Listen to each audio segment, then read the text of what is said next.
Istanbul, Turkey's biggest city, may be multicultural in name, but members of its non-Turkish minorities say they are not considered citizens in full standing. In a national population of 70 million, for example, the some 20 million Kurds and 2 million Roma are not even officially counted as minorities. Since 2005, urban renewal plans for the Sulukule district of central Istanbul have threatened the 3,000 Roma here with eviction from their neighborhood to an area 40 kilometers outside the city limits.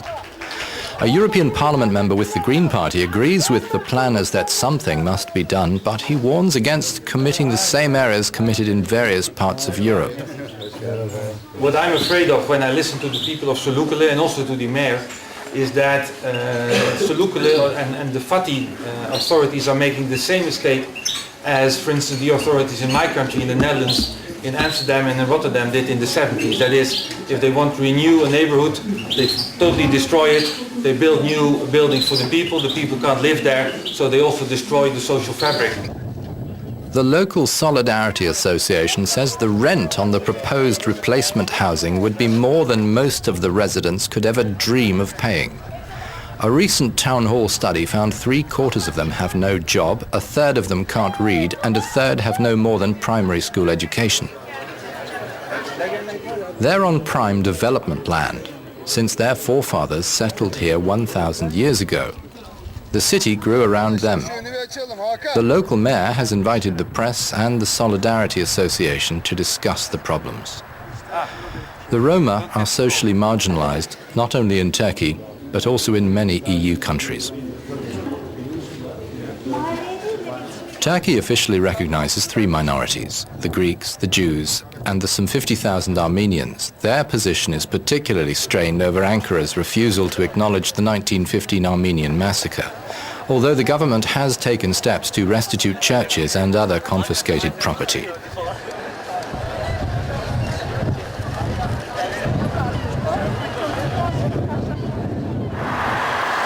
Ten years ago, Belgium asked the Turkish government to recognize as a historical reality the Ottoman Empire's actions in 1915. 1 million Armenians are dispersed throughout Europe, half in France. 10,000 Armenians live in Belgium.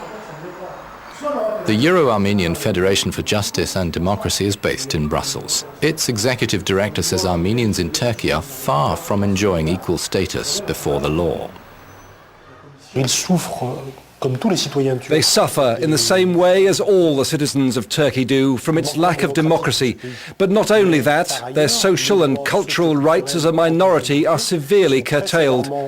For example, buildings which belong to the Armenian community were expropriated with no legal process. Armenian schools are obliged to have a Turkish adjunct principal who has more power than the director, who really holds the reins. It's a community under surveillance. C'est une communauté sous surveillance. The late journalist Hrant Dink ran a bilingual Turkish-Armenian newspaper in Istanbul called Argos. Promoting democracy, he wrote about the Armenian identity. This got him prosecuted under Article 301 of the Penal Code, which makes it a crime to insult Turkish identity.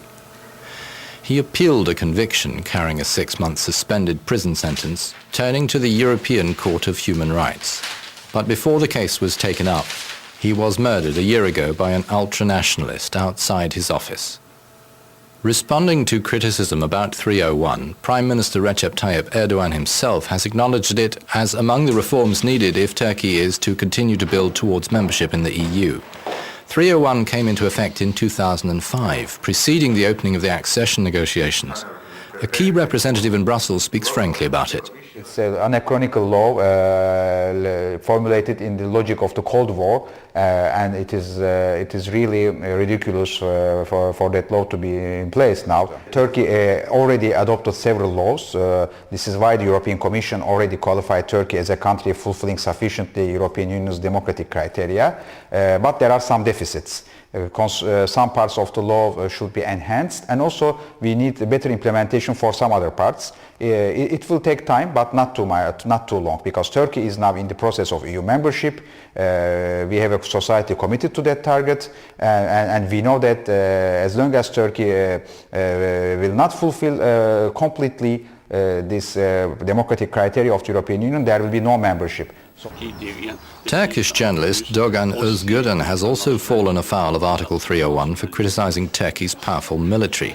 He's lived in Belgium since 1971. He's the chief editor of InfoTurk. He also runs the Atelier du Soleil, where women can take language courses and children get help with schoolwork and do art workshops. The constitution in force in Turkey is a militarist constitution which was imposed after the coup d'etat in 1980. It is therefore clearly based on a Kemalist, ultranationalist ideology.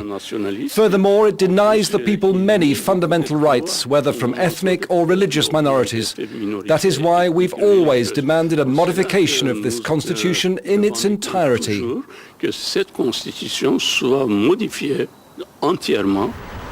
Urged on by the European Union, the Turkish government foresees spring of 2009 for delivery of a new constitution.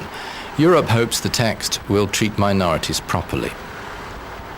Turkey's 20 million Kurds represent more than a quarter of the population, yet even with a pro-Kurdish political party, they're not allowed to speak their own language or have their own private schools.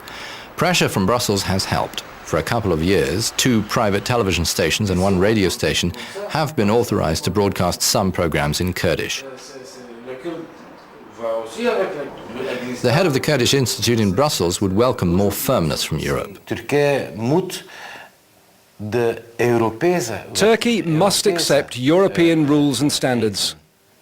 It's not up to Europe to accept Ankara's laws. Turkey expects to get a custom-tailored membership in the EU, and that has to be stopped. As long as Europe behaves hypocritically in this matter, it'll remain unacceptable to the Kurds. If Europe admits Turkey into the Union, it will also be letting in the war which is going on inside Turkey. Dan brengt de Europese Unie de oorlog dat in Turkije is in Europa zelf. The European Parliament's Socialist, Liberal and Green groups have invited Kurds and Turks to sit down at the same table at the beginning of March to discuss the place of minorities in the new constitution. The Assembly's biggest group, the Conservative EPP, is not involved.